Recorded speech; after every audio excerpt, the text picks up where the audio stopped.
Class please pin drop silence. ये bench खाली है क्या? यस खाली है। पीछे पीछे के जो दो स्टूडेंट है वो इधर आ जाइए आगे। पीछे से 2-3 स्टूडेंट आगे आ जाइए, खाली है।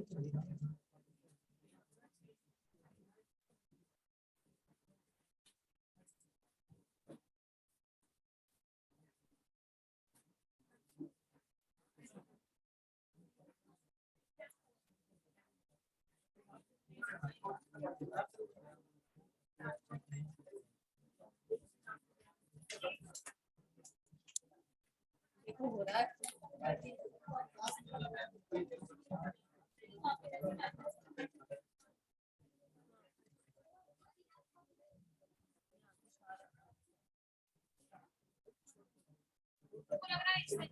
एक बार जितेंद्र सर को बुला के लाओ। कोई जितेंद्र सर को बुला लो, एक बार हेल्प कर देंगे।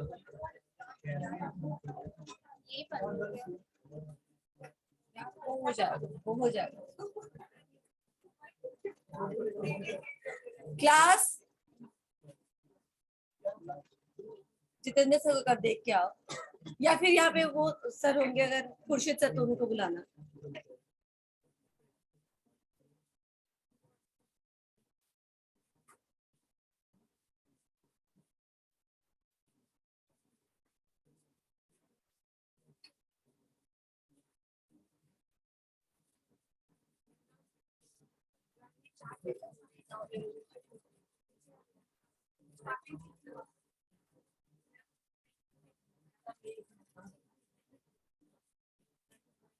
सर एक बार देख लीजिए।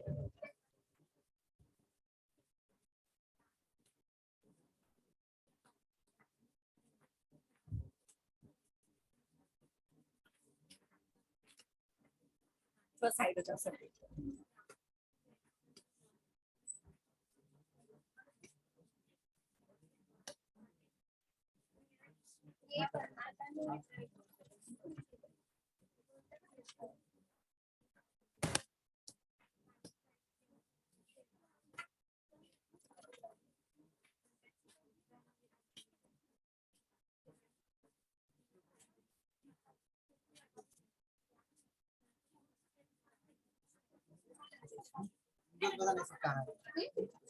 बटन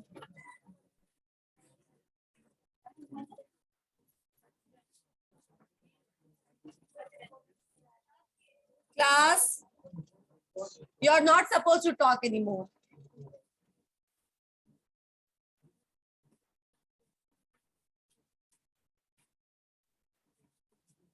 मैंने क्या कहा अभी अमृता?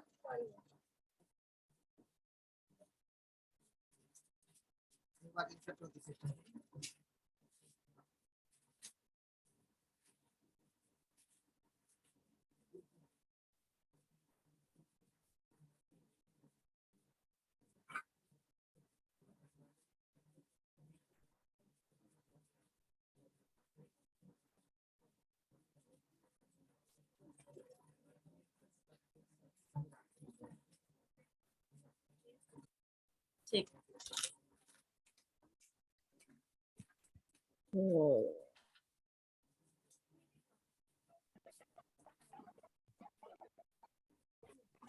क्या है, तुमको कुछ आ रहा है क्या? कर लोगे तुम? मैं जाऊँ यहाँ से? ठीक, मैं थोड़ा इस एंगल में रख रही हूँ कि आप लोग कवर होंगे इसमें। ठीक है, अगर आपको लगे कि नहीं हो रहा है तो थोड़ा इसको टर्न कर लीजिए। हाँ बिल्कुल, पीछे भी है आगे भी, आप देख के करिए पर रीड मत करिए। That's it. ठीक है, अभी आपका है, आपको जैसे करना है करिए। अभी कोई जो इंस्ट्रक्शन देना है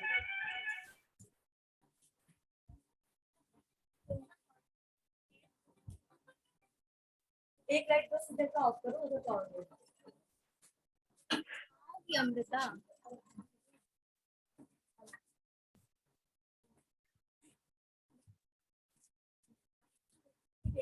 कोई एक अपना मोबाइल ऑन करेगा, ये ऑन है ना, तुम्हारा थिंग नहीं है ये, ठीक है, तो छोटी छोटी से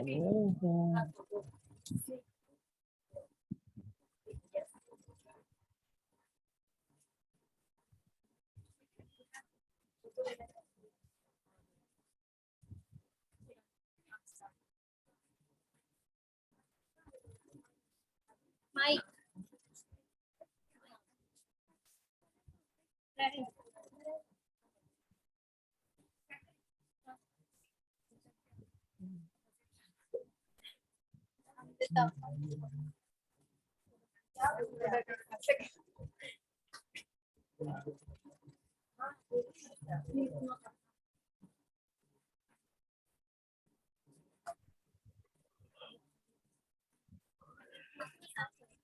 क्लास में अभी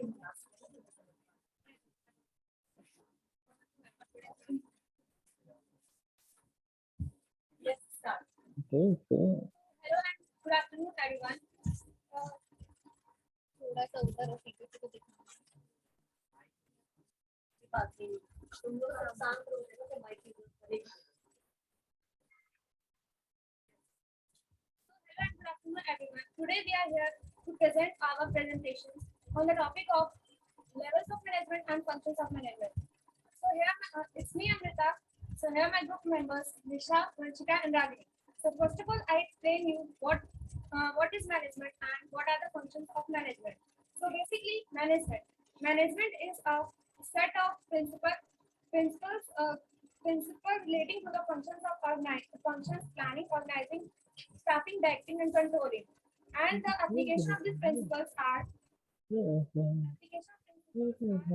are harnessing physical, financial, human information resources. So the functions of management are planning. Planning is a process of thinking regarding activity required to desire goals, and also required that the manager be aware the environmental conditions to the future, environmental conditions facing their problems for the future. Example of planning is an annual sales plan. An annual sales plan is based on an estimate future goals. So organizing, and the second functions of management is organizing or organizations is established information authority relating to the amount selected workplace in order for the group to work together efficiency or dividing work into the section department. Example of the organizing is preparation of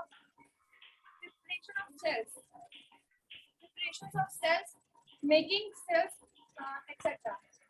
So Raghu, please proceed. Now I will explaining what is staffing. The word staffing is comes from the word staff, that means employees.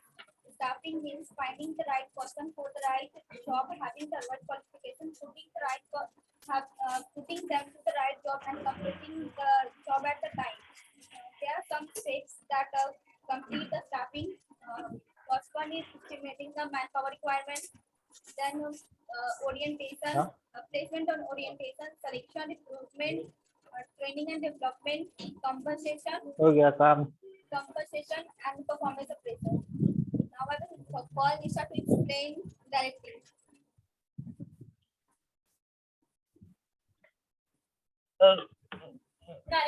Directing refers to communicate, inspire, guide, and instruct the people in the organization.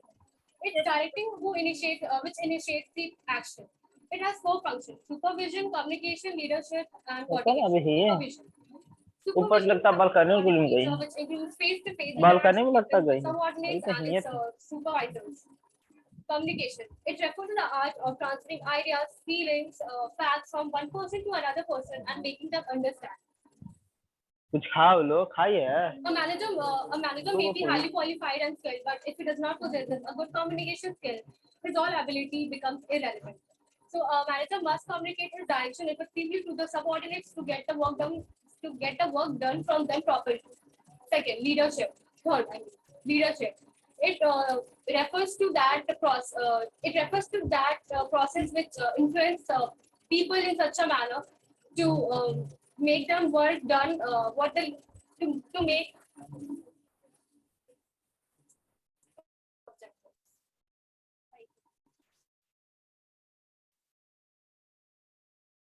I would like to call Vanchika.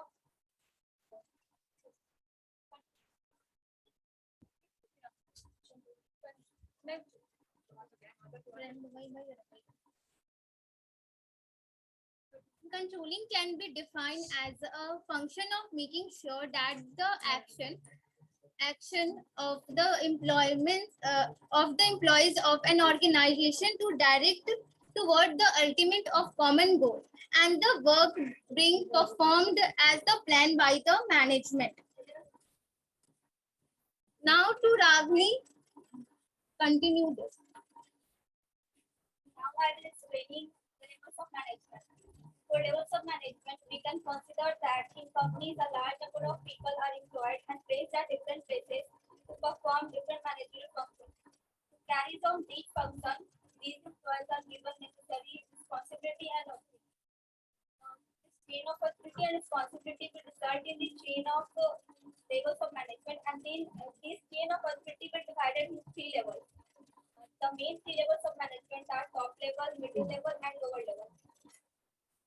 As we all can see that the levels of management is in the form of pyramid shape. By this we get the information that as we move down from top to bottom, we can see that the number of employees goes on increasing. So now I will explaining the top level management. I'm talking about top level management. I'm talking about CEO of the company. I'm talking about CFO of the company. So these are the people who are at the top level management. Managers from different function levels. The function of the top level management is to evaluate, analyze, and deal with external environment. As such, they also determine the objectives and qualities of the company. Top level management is not good in any organization. The organization will always fails to achieve their organizational goals and ultimately shut down. Now I will proceed. Nisha, it will spend middle level. Management. So it implements the plans which is organized by the top level management. Middle level management, it only explains the main plans and policies framed by the top level management to lower level management. Middle level management selects and appoints employees for their departments. Generally, they are the head of their own departments, so they organize all the resources and activities for their departments. Middle level managers offers various incentives to the employees to get motivated and to give their best capability to their work. I will further proceed to Vanchika. Now the lower level management. Lower level management is also known as the operating level of management. It is consists of a supervisor, frameman, selection officer, etc. Their authorities is and responsibility is limited, and they pass on instruction of middle level management to the worker. There is some role of lower level management. They guide and instruct worker day-to-day activity, and they responsible for quantity and quality of production, and they help and they supervise and guide to subordinate. They ensure the discipline of enterprises. They motivate of the workers. Thank you.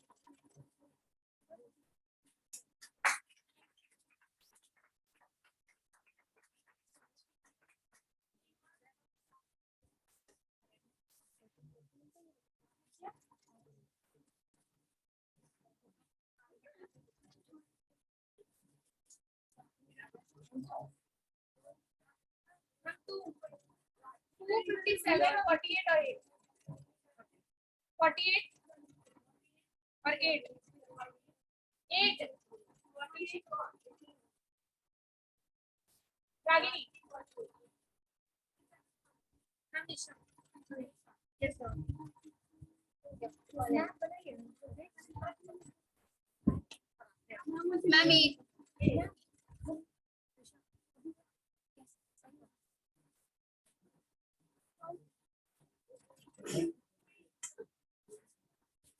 Straight, straight. क्या कर रही हो?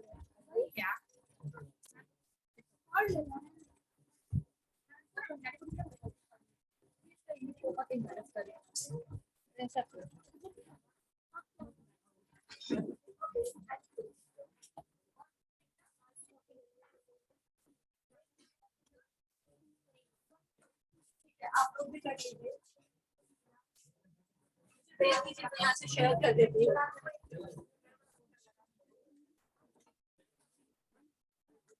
क्या हो गया पीछे?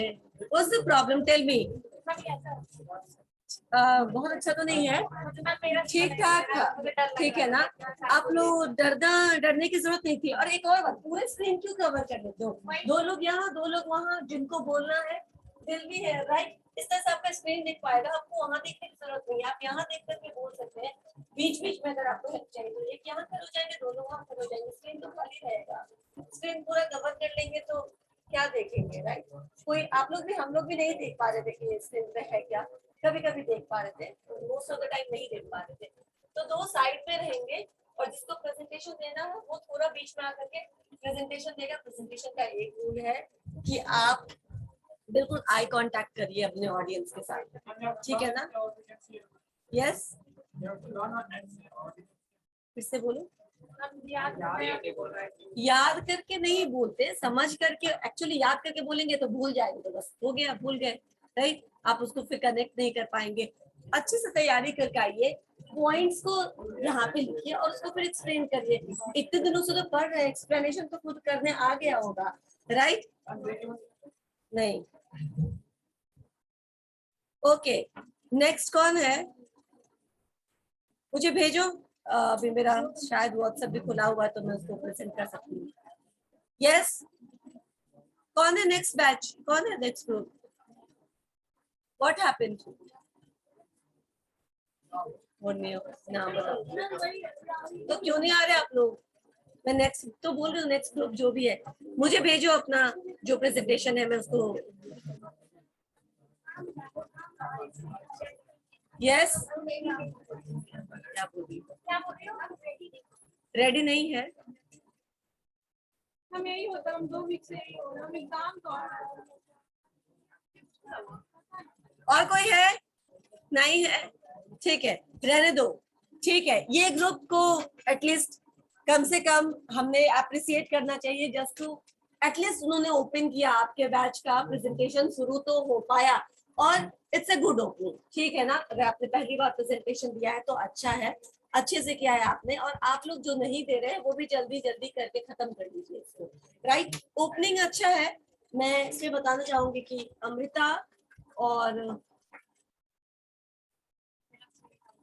अमृता का introduction आपने शुरू किया था, ठीक था। निशा का अच्छा था, कहीं कहीं आप भूल रहे थे लेकिन वो पता चल रहा था, ठीक है ना? वो आप कवर अप कर सकते थे। आप भूल भी रहे हैं तो आप उसको कवर कर सकते थे जो आप नहीं कवर कर पा रहे थे। बाकी Vanshika and Ragini again good, ठीक है ना? बहुत अच्छा नहीं बोल सकते, लेकिन निशा कोशिश करे तो और भी अच्छा हो सकता है। आप लोग भी थोड़ा और एफर्ट लगाइए। तैयारी नहीं था जितना अच्छा होना चाहिए, राइट? इतना ठीक है, होता है। इट्स ऐसा नहीं है कि पहली बार ऐसे हुआ, ये होता है, लेकिन स्टिल आप करेंगे तो क्या होगा, धीरे धीरे आप उस फियर को कंट्रोल कर पाएंगे। पहले दूसरे दिन सबको होता है स्टेज फियर। ओके क्लास, एक चीज बताओ, करती हूँ। कौन सा टॉपिक था बताओ?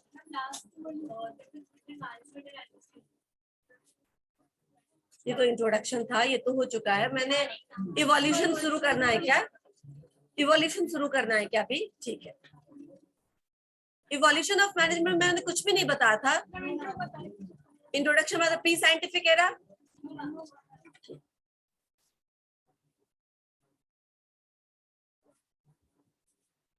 चलिए, जो भी नए स्टूडेंट है उनके लिए तो खासकर पहली बार हो रहा है तो वो थोड़ा ध्यान देंगे, और जिनके लिए हो चुका है, मुझे ऐसे लग रहा है कि डायग्राम वगैरह मैंने बताया था, मुझे ऐसे लगते रहता है कि मैंने ये बताया था, कहाँ बताया था ये भी मुझे याद आते रहता है। ठीक है, यानी हम लोग प्री साइंटिफिक डेटा कर चुके हैं। ठीक है, फिर भी मैं इसको बता देती हूँ। Okay, again what's your roll number?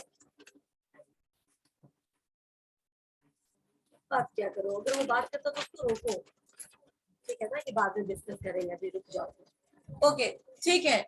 मैं चार्ल्स बैबेज का क्या था, चार्ल्स बैबेज फर्स्ट जो बोल रहे थे कि साइंटिफिक बेस्ड आपका डेटा होना चाहिए, management should be based on some scientific data, ये मालूम है, सिंपल। इन्होंने लेकिन ये बोल करके बस यहीं पे इस बात को छोड़ दिया, बाकी आगे इसको बढ़ा के कोई टेक्निक या कोई प्रिंसिपल या कोई बहुत बड़ा किसी वाइड डायमेंशंस को इन्होंने टच नहीं किया, इसीलिए इनको हम फादर ऑफ साइंटिफिक मैनेजमेंट नहीं बोलते हैं, राइट। इनको हम, क्योंकि ये टॉक अबाउट देखो, इन्होंने बताया था कि इन्वेस्टिगेशन बेस्ड होना चाहिए, जो भी आपका मैनेजमेंट है वो इन्वेस्टिगेशन बेस्ड होना चाहिए, method of science and mathematics. अब समझ में आया मैं क्या बोल रही हूँ, कि जो भी आपका काम हो रहा है वो मैथमेटिकल डेटा पे या साइंटिफिक डेटा पे बेस्ड होना चाहिए। यही चीज एफडब्ल्यू टेलर ने कहा, तो हम उसको फादर ऑफ साइंटिफिक मैनेजमेंट बोलते हैं, लेकिन उन्होंने उसका पूरा पूरा टेक्निक्स और प्रिंसिपल एक्सप्लेन करके बताया कि how you can implement this scientific management into any organisation, right, है ना, जहाँ पे ये इतना डिटेल में नहीं गए, इसीलिए हम इनको फादर ऑफ साइंटिफिक मैनेजमेंट नहीं बोल करके फादर ऑफ साइंटिफिक मैनेजमेंट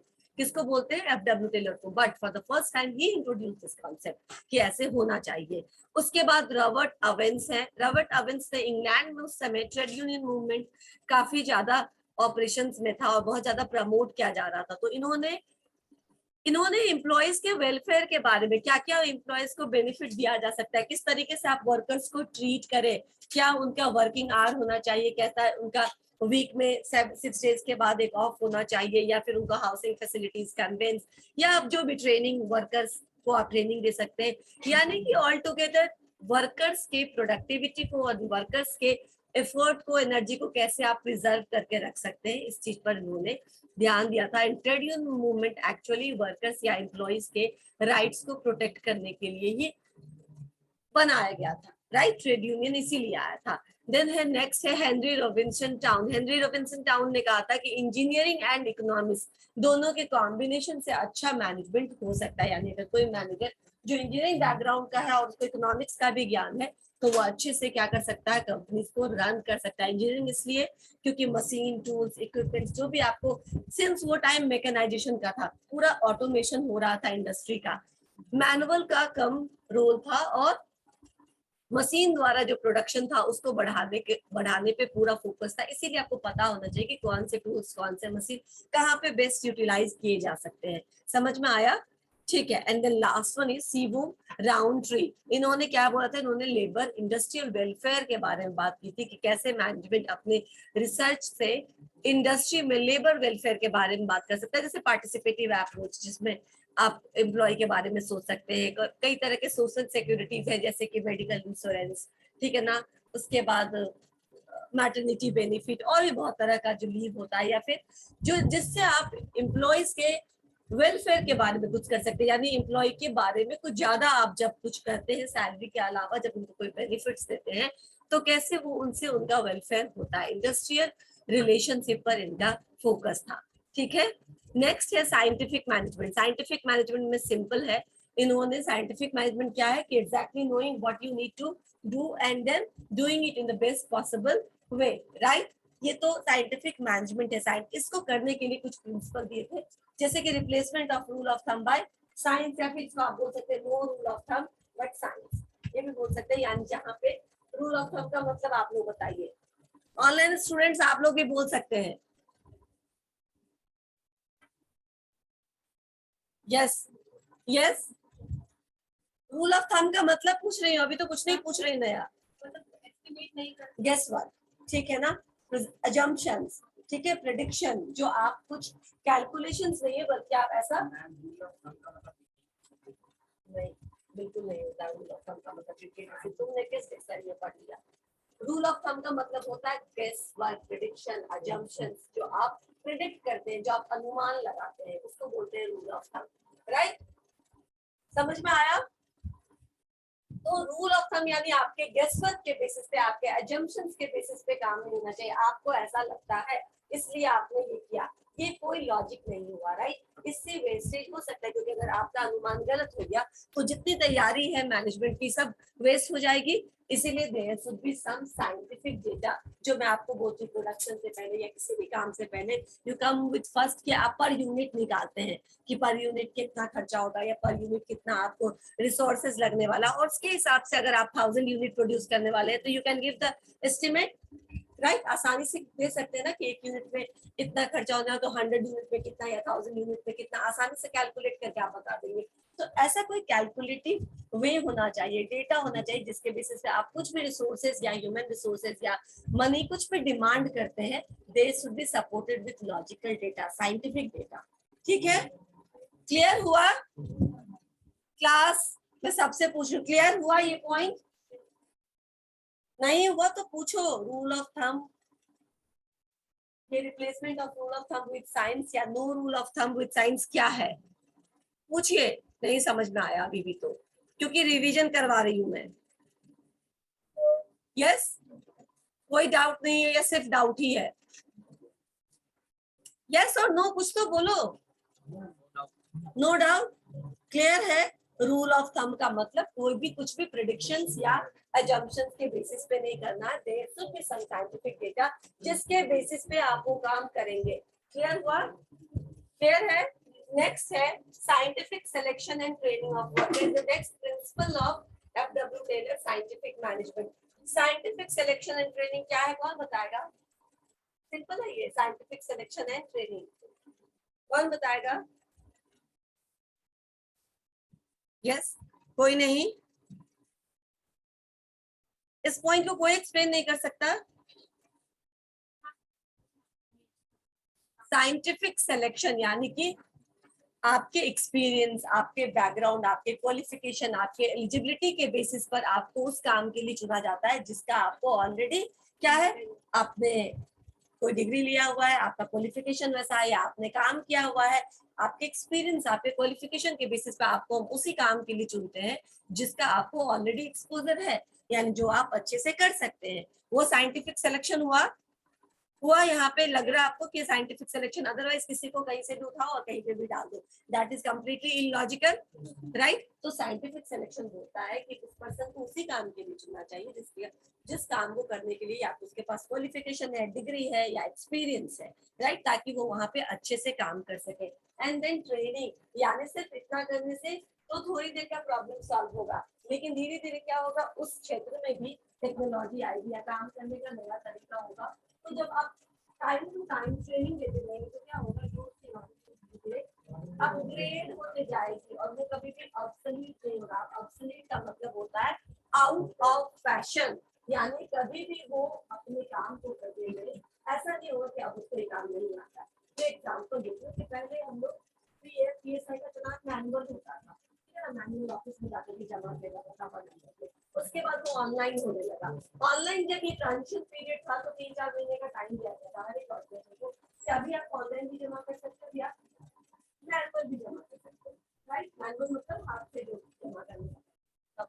लेकिन इस 3-4 महीने में सारे ईएसआई और सारे पीएफ ऑफिस में ट्रेनिंग का पीरियड चल रहा था कि आप अपने एचआर के लोगों को भेजिए, हम उनको ट्रेन करके बताएंगे कि आप अपने डेटा को जो मैनुअली आप करते हैं उसको कैसे आप ऑनलाइन कन्वर्ट करके चालान जमा कर सकते हैं। तो ट्रेनिंग देने के बाद क्या होगा, वो पुराने सारे लोग जो पहले मैनुअली उस काम को करते थे, अब वो ट्रेनिंग के माध्यम से इसी काम को ऑनलाइन माध्यम से भी करना सीख रहे हैं, राइट? तो सिलेक्शन तो आपने सही लोगों का किया था, लेकिन अगर ट्रेनिंग के लिए नहीं भेजेंगे तो उनको पता नहीं होगा कि ये काम अगले तरीके कैसे करेंगे हम, ठीक है ना? वो 3-4 महीना तो बीतेगा ना कभी कभी, जो जिसमें आपको ये लिबर्टी दी गई है कि आप ऑनलाइन ऑफलाइन कर सकते हैं। उसके बाद व्हाट नेक्स्ट?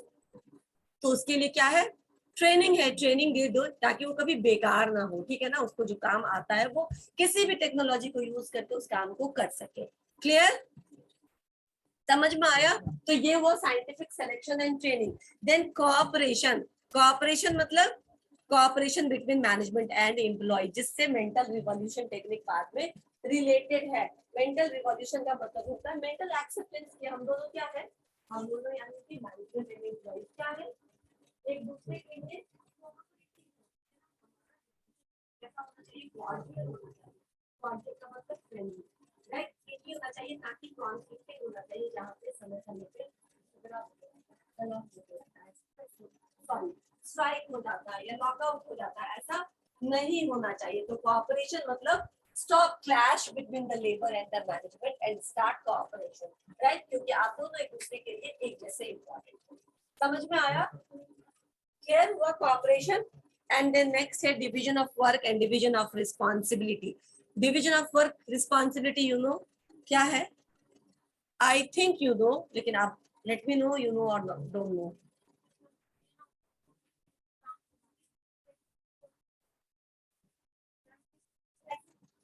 हाँ बोलो, दोनों एक साथ शुरू करते हो।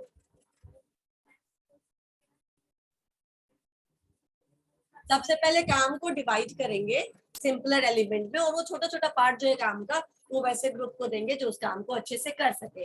डिवीजन ऑफ रिस्पॉन्सिबिलिटी, अब आपने एक काम में बहुत सारे काम करने होते हैं।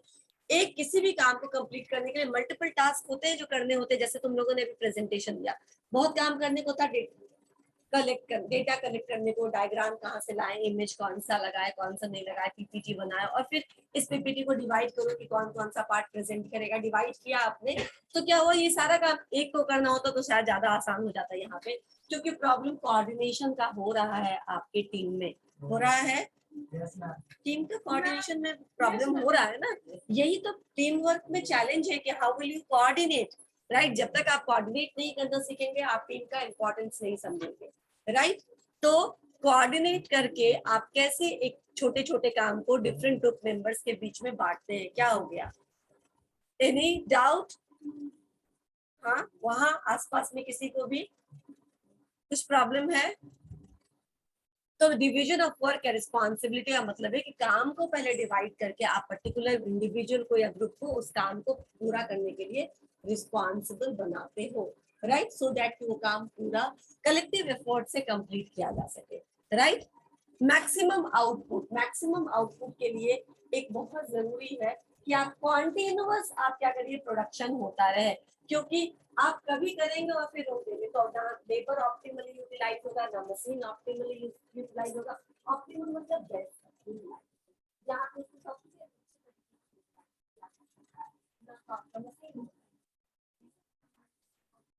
ज्यादा से ज्यादा आउटपुट चाहते हैं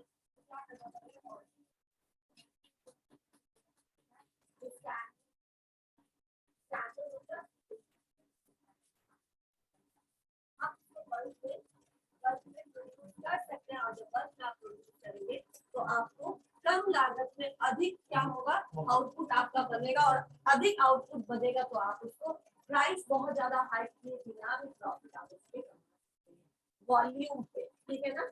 जब हम स्टैंडर्ड प्रोडक्ट को प्रोड्यूस करते हैं तो हमारा वॉल्यूम हमारा एक्चुअली हमारे प्रॉफिट को इनहांस करता है, और जब हम कस्टमाइज प्रोडक्ट को प्रोड्यूस करने में हमारा बिजनेस होता है, कस्टमाइज मतलब as per your order will change this, right. तो उसके लिए हम बल्क में प्रोडक्शन नहीं कर सकते हैं, तो वहां पे जो हमारा प्राइस या हमारा प्रॉफिट गाइडेड होता है वो होता है क्या, प्रीमियम प्राइस से। हम तब बहुत ज्यादा हेवी प्राइस उस पर ऐड करते थे, क्योंकि महीने दिन में हमने क्या बनाया, आपके हिसाब से 1 या 2 यूनिट बनाया, राइट, तो हम उसका दाम बढ़ा देते हैं। वॉल्यूम इसमें प्राइस क्या होता है, ज्यादा होता है, लेकिन मैंने यहाँ कहा बिना प्राइस को बढ़ाए आप अच्छा प्रॉफिट अर्न कर सकते हैं अगर आप मैक्सिमम आउटपुट करते हैं with the help of continuous production, ठीक है ना, रोक रोक करने। क्लियर है? अब कुछ टेक्निक्स हैं जो मैंने कहा था, क्यों हम चार्ल्स बैबेज को फादर ऑफ साइंटिफिक मैनेजमेंट नहीं बोलते। ही जस्ट टॉक्ड अबाउट कि कुछ मैथमेटिकल डेटा होना चाहिए, कैलकुलेशन होना चाहिए, साइंटिफिक इन्वेस्टिगेशन होना चाहिए काम करने के लिए, तभी आप काम बढ़ाए। इन्होंने भी सबसे पहला प्रिंसिपल यही दिया, no rule of thumb but science, right. लेकिन इन्होंने इसके बाद बहुत सारी टेक्निक्स दी जिससे आप इस काम को कर सकते हैं अपने ऑर्गेनाइजेशन में।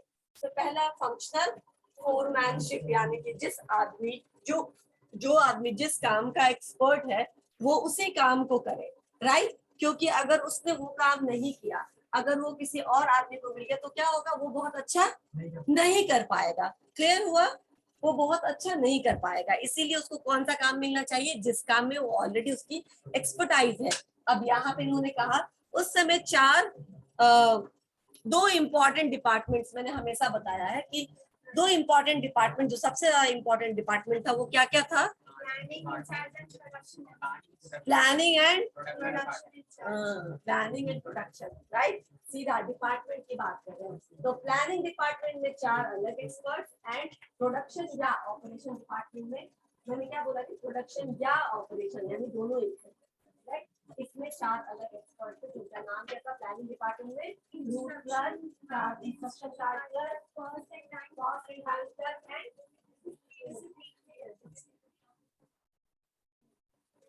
और कंस्ट्रक्शन चार्टर क्या हो जाता है? कलर चेंज हो जाता है।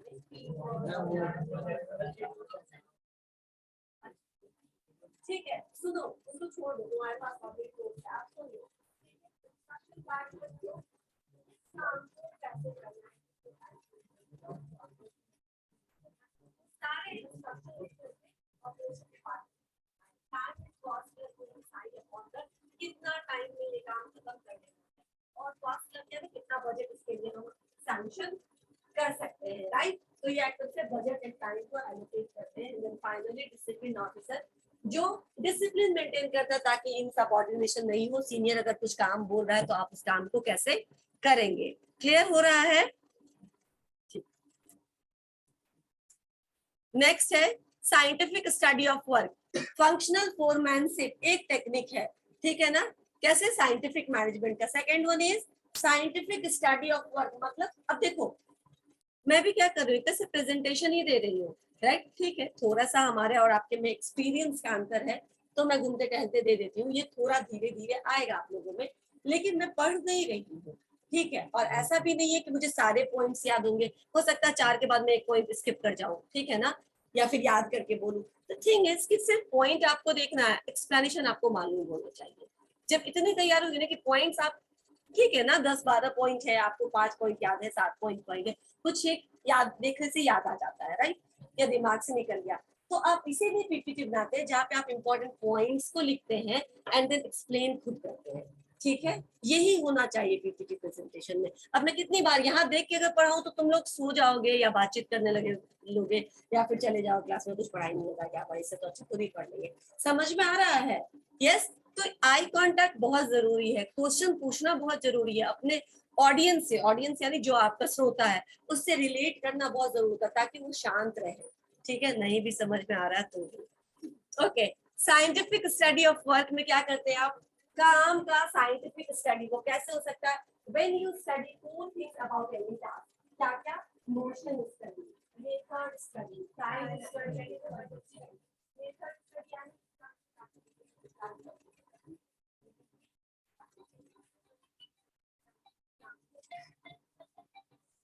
यस, क्योंकि ये सबसे इफिशिएंट तरीका है। और सबसे इफिशिएंट तरीका कहने का क्या मतलब हुआ? सबसे इफिशिएंट तरीका कहने का ये मतलब हुआ कि इसमें कम से कम वेस्टेज है और अधिक प्रोडक्टिविटी है, राइट। तो ये सबसे बेस्ट तरीका, हम उस तरीके से काम करेंगे। मेथड स्टडी, मोशन, जहाँ पे अननेसेसरी मूवमेंट नहीं है, जितना जरूरत है उतना ही मूवमेंट में हम उस काम को खत्म करेंगे, क्योंकि जितनी बार मूवमेंट होगा, या वो ह्यूमन रिसोर्स का हो या वो मटेरियल का हो, क्या होगा? वो डिप्रिसिएट करेगा। डिप्रिसिएट करने का मतलब यहाँ पे है, हेलो क्लास में है, ठीक है। डिप्रिसिएट करने का मतलब होता है कि अगर आप किसी आदमी को 4 बार दोहराओ, एक ही काम के लिए उसको 4 बार दोहराओ, वो बाजार जा रहा है, उसको सारे काम को तो वो एक बार में करके आ जाएगा, तो वो ज्यादा अच्छे से ले आएगा। एक बार वो आया, झोला रखा नहीं, ये ले आ, फिर गया, तीसरी बार दोहरा तो साफ बोलेगा हम इसे काम नहीं करेंगे, है ना, क्योंकि वो इरिटेट हो रहा है, थक गया है। इस काम को एक मोमेंट में खत्म किया जा सकता है। वाइड मिसयूटिलाइजिंग एनी रिसोर्सेज, ये भी वेस्टेज है ना। मैन पावर तो वेस्टेज तो वो बार बार दोहराया जा रहा है, ये मिसमैनेजमेंट है, अनप्लान्ड वे में काम करना, इसी को बोलते हैं, राइट। तो इसीलिए आप कम से कम अगर किसी काम को ज्यादा बार दोहराओगे तो वो थक जाएगा, बेमतलब तब आप ही किसी काम को करने के लायक होगा, ठीक है। उसी तरह से आप रिसोर्सेज को, सामान, ठीक है, कोई घर से वो उठा के रखो, कुछ हर जगह टूटता चला जाएगा, कुछ हर जगह फिर अगर वो विशेष कारण नहीं है तो घिसता चला जाएगा, कहीं स्क्रैच पड़ जाएगा। आप उसको तीसरी जगह रख दीजिए जहाँ आपका ऑर्डर है, अभी आएगा ना ऑर्डर, हाँ, यानी जहाँ आपको रखना है प्रॉपर प्लेस पे मेंटेन अवस्था में रखिए, ताकि ताकि उसको ज्यादा बार हिलाना डुलाना ना पड़े, क्योंकि जितना वो आप कोई अगर रिसोर्सेस है, कोई रॉ मटेरियल है, उसको भी अगर आप बार बार मूवमेंट कराते हैं तो उसमें भी डिप्रिसिएशन होता है, राइट। ठीक है, तो मैंने बताया मोशन स्टडी हो गया कि अननेसेसरी मूवमेंट को आप कैसे कट शॉर्ट कर सकते हैं और कम से कम मूवमेंट में उस काम को कैसे निकाल सकते हैं, टाइम भी बचेगा, सामान का क्वालिटी भी मेंटेन रहेगा। क्लियर? ठीक है, उसके बाद मोशन मेथड हो गया। नेक्स्ट क्या है, देखो अभी फटीग है एंड टाइम है, राइट। तो टाइम का मतलब क्या हुआ, टाइम स्टडी का मतलब हुआ कि हमको कितना टाइम एलोकेट किया गया है, planning department time and budget already बता दिया गया, उस टाइम में हम कैसे इसका, अच्छा अननेसेसरी मूवमेंट करोगे तो टाइम में खत्म नहीं हो पाएगा तुम्हारा काम, राइट। तो टाइम मतलब कि एक काम को, इस काम को करने में कितना टाइम दिया जा सकता है, तो पहले ये देखो कि एक यूनिट को प्रोड्यूस करने में कितना टाइम लगता है, राइट। या फिर एक फाइल को या फिर एक पेज को लिखने में कितना टाइम लगता है। किसी को अगर आपने 20 पेज लिखने दिया है तो 20x1 करके दे देंगे। एक पेज को लिखने में अगर उसको 5 मिनट लगता है तो 20 पेज को लिखने में कितना मिनट लगना चाहिए, 100 मतलब कितना घंटा हो गया, 1 घंटा 5 minute.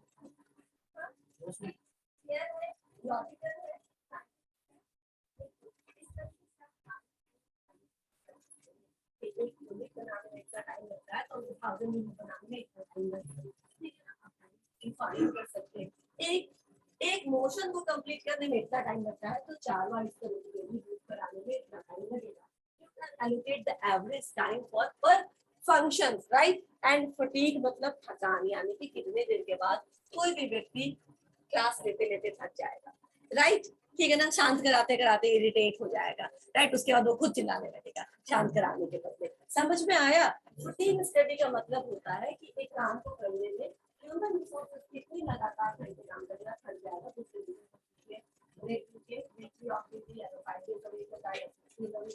whatever is necessary to जो मैन पावर है उसके एनर्जी को रिजर्व किया जा सके, क्योंकि वो उससे तो एक दिन काम नहीं लेना है, उससे लगातार काम लेते रहना है।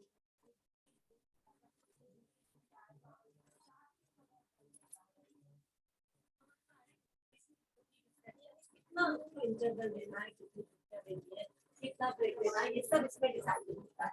चलो नेक्स्ट स्टैंडर्डाइजेशन से नेक्स्ट क्लास में थोड़ा सा बचा रह गया, नेक्स्ट क्लास में अगर कुछ नहीं हुआ तो इवोल्यूशन खत्म कर देंगे।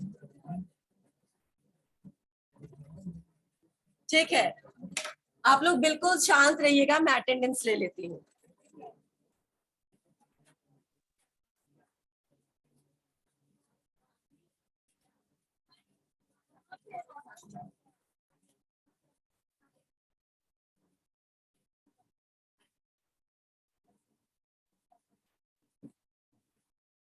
अगर आप लोगों को कुछ डाउट होता है ना, अब तो पढ़ना शुरू किया है या अभी भी सोच रहे हैं कि शुरू करें? शुरू कर दिए? पक्का? पक्की बात? ठीक है। अब आपने अगर पढ़ना शुरू कर दिया है तो आप एक काम करिए, जो नहीं समझ में आ रहा है ना उसको अंडरलाइन करके एक जगह लिखना शुरू करो। ठीक है, देखो मैं अपने लिए काम बढ़ा रही हूँ, लेकिन तुम्हारा काम इससे क्लास अगेन स्टार्टेड टॉकिंग सभ्यता नॉट अलाउड। आपस में डिस्कशन करना मैंने अलाउ ही नहीं किया अभी क्लास में। मैं अभी कुछ बोल रही थी, क्या बोल रही थी तुम्हें बता दो, क्या बोल रही थी मैं अभी? जब आप पढ़ रहे होते हैं तो आपको अब डाउट्स हो रहे होंगे, ठीक है ना। जब तक नहीं पढ़ते तब तक कोई डाउट नहीं होता है, राइट। जब आप पढ़ रहे होते तो आपके डाउट्स आने शुरू होते हैं। You keep writing those doubts, ठीक है ना। एक दिन के बाद ऑल्टरनेट हमारा क्लास हो रहा है ना, आप उस डाउट में मुझे जितने भी डाउट से आप क्वेश्चन पूछिए। फायदा ये होगा कि तुम पढ़ रही हो, तुम्हारा डाउट क्लियर होगा, बाकी जो लोग नहीं पढ़ रहे हैं उनका भी डाउट क्लियर होगा, ठीक है ना। अब अपने तरफ से तो इतना ही किया जा सकता है, इससे ज्यादा किया नहीं जा सकता है। मैं परीक्षा दूंगी तो तुम लोग फेल हो जाओगे। ओके, 1 2 इसको हटाओ, ठीक है। 2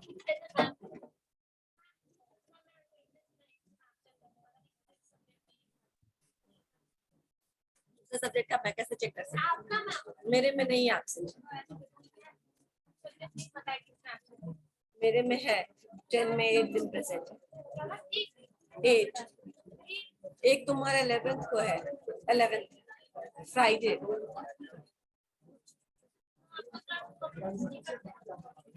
11 दिख रहा, हो सकता है ऑनलाइन क्लास किया होगा तुमने उस दिन, है क्या? है क्या? ऑनलाइन क्लास किया है कोई क्या? ओके बिल्कुल। 3 4 5 6 Yes, ma'am. 6. मैं एक बार लास्ट टाइम बोल देती हूँ, सोनू एंड ग्रुप आगे पीछे पूरा, ठीक है ना? अगर मैं एक बार भी बात करते देखिए ना, मैं उतने दूर में किसी का भी अटेंडेंस मार्क नहीं करूंगी। समझ में आया? ये मत बोलना कि मैं बात नहीं कर रहा था, फलाना बात कर रहा था, क्योंकि आपके बगल में जो बात कर रहा है उसको भी आप चुप करवा सकते हैं। अभी मैं बिल्कुल नहीं बनाऊंगी अटेंडेंस, अब ये लास्ट टाइम बोल रही हूँ मैं। 6 Yes, ma'am. 6. 8 9 10 Present, ma'am. 10. 12 13 Present, ma'am. 12 present, ma'am. 15 16 present ma'am 15 17 18 ma'am 15 present. एक सेकंड ऑनलाइन जितने बच्चे एक बार फिर से बोलो। Ma'am, 10 present. एक मिनट, 5 6 है क्या? 12, है क्या? ma'am. मैम बिना 15 है ना? 6 6 था मैम, लीव कर गया। अच्छा ठीक है। 6 देन 9 10 Ma'am, 11 10 present. 11 12 Ma'am, 10. 12 हाँ present. हो गया 13 12, ma'am. Okay 13 14 15 yes ma'am 15 16 17 18 19 20 21 22 23 24 25 Yes, ma'am. 26 27 28 29 30 31 32 33 बनने के बाद भी ए हो सकता है अगर बात हुआ आसपास में तो। 34 Present, ma'am. 35 36 37 38 39 40 41 42 Present, ma'am. 43 हो गया। 44 45 And 42. 46 हो गया। 46 46 यस मैम। ठीक है 47 48 49 yes ma'am. 50 51 52 53 54 55 56 57 58 59 60 61 62 63 present ma'am 63। done 64 65 66 66 67 Present, ma'am. 67. 68 69 Present, 70 ma'am. Ma'am, 69. हो गया 70 71 72 73 74 75 76 75 76 77 78 70 79 80 81 82 83 84 85 86 87 88 89 90 91 92 92 कहाँ हो? 93 94 95 96 Yes, ma'am. 96.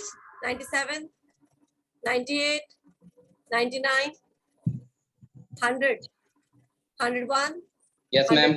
102 101 मैम। हो गया 103 104 Yes, ma'am. 104. 105 106 106 present ma'am. 106 present ma'am. Done 108 Yes, ma'am. 108. हाँ ठीक है 6 हो चुका तुम्हारा, relax 109, 110, Yes, ma'am. 110. 111, 112, 113, 113, 114, 115. That's it. ठीक है. अटेंडेंस मैंने ले लिया सबका. जस्ट a minute, नोट किए. ऑनलाइन में टोटल कितने स्टूडेंट थे? अभी तो बहुत सारे निकल गए होंगे. 21 मैम.